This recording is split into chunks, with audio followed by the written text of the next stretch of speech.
Assalamualaikum warahmatullahi wabarakatuh. Alhamdulillahirrabbilalamin. Wabihi nasta'in wa ala umuri dunia waddin. Wassalatu wassalamu ala asrofil anbiya wal mursalin wa ala alihi washabihi ajmain amma ba'du. Puji syukur kita panjatkan kepada hadirat Allah Subhanahu wa taala yang dimana telah memberi nikmat yang tidak terhitung dari ujung kepala sampai ujung kaki. Salawat beserta salam tidak lupa kita limpah curahkan kepada Habibana wa Nabiyana Muhammad sallallahu alaihi wasallam. Saya Muhammad Jin Al-Falah dari kelas HKI Hukum Keluarga Islam semester 2 akan menjawab soal UTS matkul atau mata kuliah studi teologi Islam. Untuk jawaban yang pertama, studi teologi dalam Islam itu membicarakan tentang ilmu kalam. Nah, istilah kalam sendiri yaitu adalah perkataan. Dalam konteks ilmu kalam adalah studi yang membahas persoalan-persoalan ketuhanan dan keyakinan ataupun akidah. Nah, definisi ilmu kalam menurut para ahli Imam Al-Ghazali, ilmu yang mengokohkan keyakinan melalui argumentasi rasional. Jadi seperti kayak tauhid ilmu kalam itu. Nah, jadi ilmu kalam yang dapat disimpulkan itu, kesimpulannya adalah suatu kepercayaan ataupun prinsip-prinsip dalam Islam. Jadi ada beberapa ajaran. Faktor-faktornya kenapa? Yang pertama, faktor yang membelakangi munculnya ilmu kalam atau teologi Islam itu adalah perbedaan pendapat atau perbedaan pemikiran di dalam Al-Quran. Bukan di dalam Al-Quran saja, bahwasannya pada saat zaman Rasulullah pun, pada saat kajian yang dimana orangnya berdatangan dari kampung mana saja, begitu mendengarkan, mereka itu kesimpulannya berbeda-beda pada saat di kampung halamannya ketika pulang tersebut. Jadi terciptalah penafsiran yang berbeda-beda tentang ajaran ini. Itu latar belakangnya. Lalu ada juga pengaruh dari apa? Pengaruh dari filsafat Yunani. Nah, filsafat Yunani dan pemikiran asing terutama pada masa dinasti Abbasiyah. Nah, dari masa dinasti Abbasiyah itu terpengaruhi oleh filsafat atau pemikiran-pemikiran asing atau pemikiran dari luar. Makanya terciptalah atau muncullah tentang teologi Islam ini, ilmu kalam ini.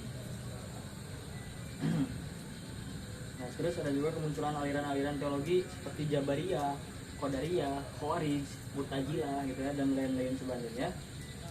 Yang dimana masing-masing itu memiliki ciri khas dan cara pemikirannya yang berbeda. Dari antara Jabariyah pemikirannya seperti ini, Qadariyah pemikirannya seperti ini, begitu. Dan juga ada kebutuhan rasionalisasi ajaran. Jadi umat Islam pada saat itu menghadapi perdebatan dengan kaum non-muslim atau Kristen. Ya, non-muslim lah ya, tidak usah disebutkan.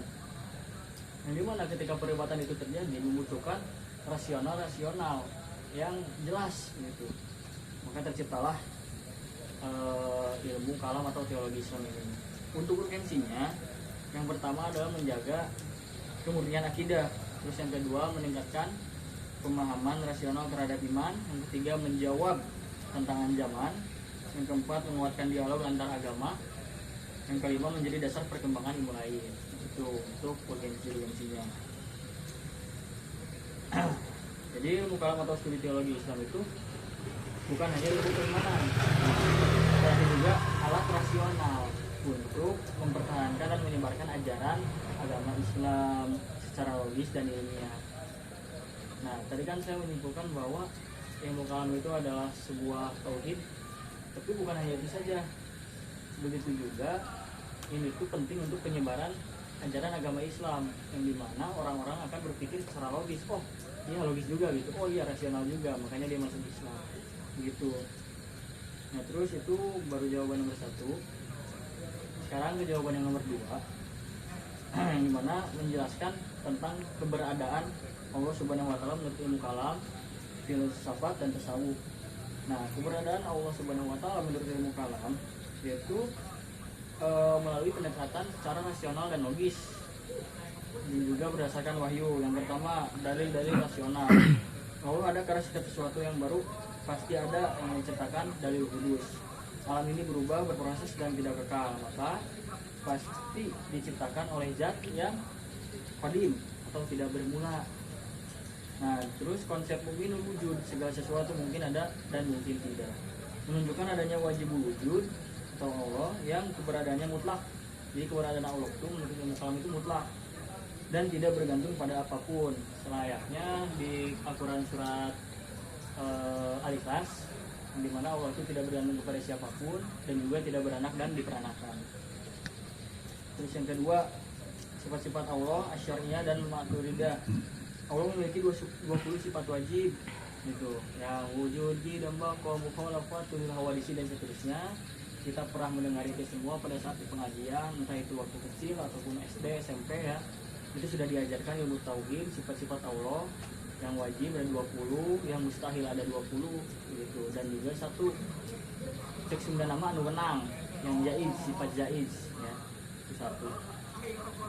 Nah, terus yang ketiga, tujuan pendekatan ilmu kalam yaitu membela keimanan umat dari aliran sesat seperti Jahmiyah. Jadi pendekatannya itu kenapa melalui pendekatan rasional dan logis? Karena bertujuan untuk membela keimanan umat dari kesesatan-kesesatan pemikiran-pemikiran yang lain. Nah, begitu. Terus yang kedua, keberadaan Allah Subhanahu wa taala dari sudut pandang filsafat, di mana filsuf utama Al-Farabi, Ibnu Sina dan Ibnu Rusyd mereka menggabungkan akal rasional Yunani dengan ajaran Islam. Terus yang kedua, wajibul wujud, Allah adalah satu-satunya zat yang keberadaannya mesti ada. Segala yang ada atau alam semesta bergantung kepadanya. Jadi semua alam semesta ini bergantung kepada Allah Subhanahu wa taala. Lalu tauhid falsafi, Allah adalah sebab pertama atau yang tidak disebabkan oleh apapun. Jadi Allah itu suatu sebab utama yang tidak disebabkan oleh apapun.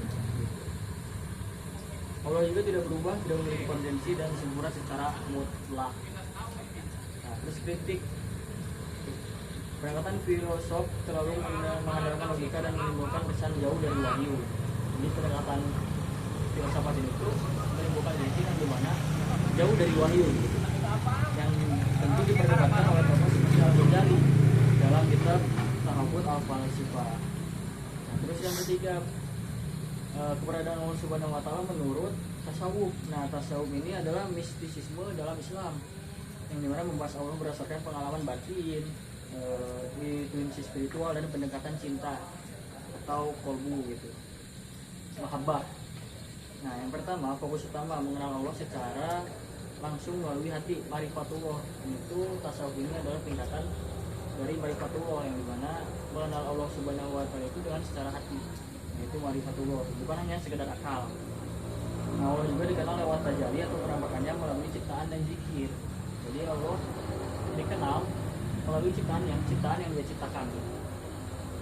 Yang kedua, tokoh-tokoh tasawuf Al-Hallaj, Rabi'ah, Al-Adawiyah, Al-Ghazali, Ibnu Arabi. Nah, Ibnu Arabi terkenal dengan konsep wahdatul wujud, yang dimana tidak ada yang benar-benar ada kecuali alam.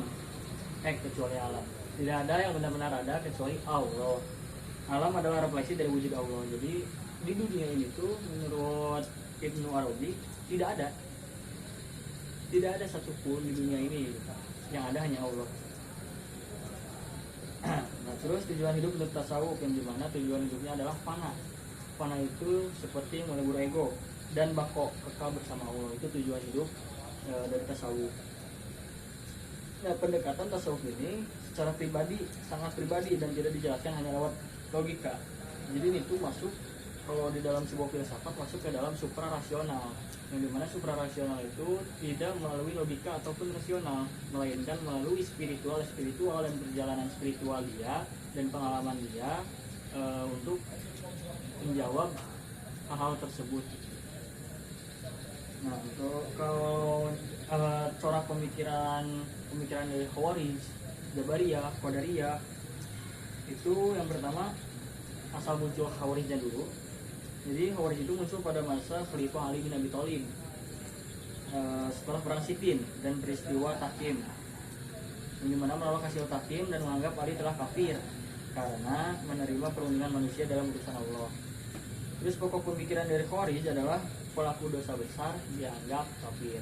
Jadi semisal kita melakukan dosa besar seperti membunuh ibu, itu akan langsung dianggap kafir oleh para pemikiran Khawarij. Iman juga harus disertai amal. Jika tidak maka batal. Nah, dalam pemikiran Khawarij ini iman itu harus dengan amal. Kalau tidak disertai dengan amal maka akan batal. Terus mengkafirkan umat Islam yang berbeda paham. Nah, dari pemikiran Khawarij ini saya sendiri sedikit tidak setuju, yang dimana ketika kita berbeda paham ataupun sekarang berbeda mazhab itu akan mengkafirkan. Misal saya mazhab Syafi'i, dia mazhab Muhammadiyah, kafir. Nah, begitu. Itu pemikiran Khawarij. Saya sangat tidak setuju. Nah, ciri khasnya adalah ekstrim dalam memahami ajaran. Khawarij ini itu sangat ekstrim. Ekstrim itu lebih gitulah dalam memahami suatu pelajaran itu, dan menghalalkan darah sesama muslim yang dianggap berdosa. Jadi ketika kau dianggap kafir, maka kata kaum Khawarij itu halal untuk dibunuh begitu. Ya, itu sangat tidak setuju lah ya. Nah, yang kedua, Murji'ah. Murji'ah itu asal munculnya karena reaksi terhadap Khawarij. Jadi jawaban kepada Khawarij pada saat itu, pada masa fitnah politik dan pertentangan antar kelompok umat Islam. Pokok pemikirannya yaitu pelaku dosa besar tetap dianggap mukmin, bukan kafir. Nah, ini kebalikan dari kaum Khawarij, yang dimana Murji'ah ini berpendapat bahwa orang yang dibunuh itu tadi masih mukmin, bukan kafir. Nah, itu Murji'ah. Dan urusan dosa adalah urusan Allah di akhirat. Dan Murji'ah ini memasarkan bahwasanya urusan doa adalah urusan Allah di akhirat. Untuk masalah iman dari kaum Murji'ah ini cukup di hati, dan pengakuan lisan amal tidak mempengaruhi status keimanan. Ini cukup di hati saja, tidak bisa, atau dari kebalikannya Khawarij lah. Kan kalau Khawarij iman harus bersanding dengan amal, kalau ini iman itu cukup di hati. Untuk ciri khasnya, Murji'ah ini itu sangat toleran terhadap perbedaan. Kalau yang tadi Khawarij setiap ada perbedaan dianggap kafir, halal dibunuh. Kalau Murji'ah sangat toleran, dan juga fokus pada ukhuwah dan persatuan umat. Jadi fokus pada persaudaraan atau ukhuwah. Terus yang ketiga Jabariyah. Jabariyah itu asal munculnya karena berkembang pada awal masa Bani Umayyah, dipakai untuk membenarkan kekuasaan penguasa bahwa semuanya adalah kehendak Allah. Pokok pemikirannya Jabariyah adalah manusia tidak memiliki kehendak bebas. Jadi manusia itu tidak memiliki kehendak bebas. Semua perbuatan ditentukan dengan Allah. Misal saya berbicara di sini itu sudah ditentukan dengan Allah. Nah, itu pemikiran Jabariyah. Nah, manusia seperti benda mati atau boneka yang digerakkan Allah. Itu pemikiran Jabariyah. Ciri khasnya adalah menolak adanya usaha atau ikhtiar manusia. Di sini untuk konsep pokok pemikirannya sudah bagus menurut saya. Cuman ada yang sedikit melenceng, yang dimana menolak adanya usaha atau ikhtiar manusia. Nah, lalu melemahkan tanggung jawab moral. Nah, itu kan sedikit melenceng gitu kan. Dan juga bertentangan dengan keadilan Tuhan karena menganggap manusia disiksa atas kehendak yang bukan miliknya. Nah, setelah Jabariyah muncullah Qadariyah, yang dimana asal munculnya itu sebagai reaksi kayak tadi Murji'ah lah, sebagai jawaban dari kelompok Jabariyah adalah Qadariyah, yang dimana Qadariyah ini pokok pemikirannya manusia bebas menentukan perbuatannya. Jadi kita itu bebas, mau maksiat boleh gitu. Itu Qadariyah. Cuman ada satu aturan Tuhan yang harus kita tekuni, dan Allah tidak menciptakan perbuatan manusia. Itu pemikiran Qadariyah. Juga menekankan keadilan Tuhan, bahwa manusia harus bertanggung jawab atas dosa-dosanya. Jadi ketika kita sudah berbuat maksiat di mereka, kita harus tanggung jawab gitu atas dosa-dosa tersebut. Tidak seperti yang dilakukan oleh kaum Jabariyah. Ciri khasnya adalah berlebihan dalam menegaskan kebebasan manusia, lalu menolak qada dan qadar dalam bentuk apapun. Nah, di sini juga sedikit lenceng juga, yang dimana menolak qada dan qadar gitu kan, dalam bentuk apapun. Padahal sudah jelas dalam rukun iman yang keenam adanya bahwa kita harus percaya kepada qada dan qadar. Lalu dianggap sesat oleh mayoritas ahlus sunnah gitu. Untuk kesimpulannya, 4 aliran ini tuh lahir dari konteks politik dan sosial pasca wafatnya Nabi Muhammad SAW. Khawarij ekstrim dengan keras, Murji'ah toleran dan damai, Jabariyah fatalistik dan membela kekuasaan, sedangkan Qadariyah sangat menekankan kebebasan bagi manusia. Pemikiran mereka menjadi dasar penting bagi perkembangan ilmu kalam selanjutnya. Mungkin itu saja yang bisa saya jawab. Di sini jikalau ada perkataan saya yang salah, mohon maaf karena saya ini research dari Google, dari ChatGPT, dari buku, dan juga review ke beberapa orang. Begitulah jawaban yang saya dapatkan.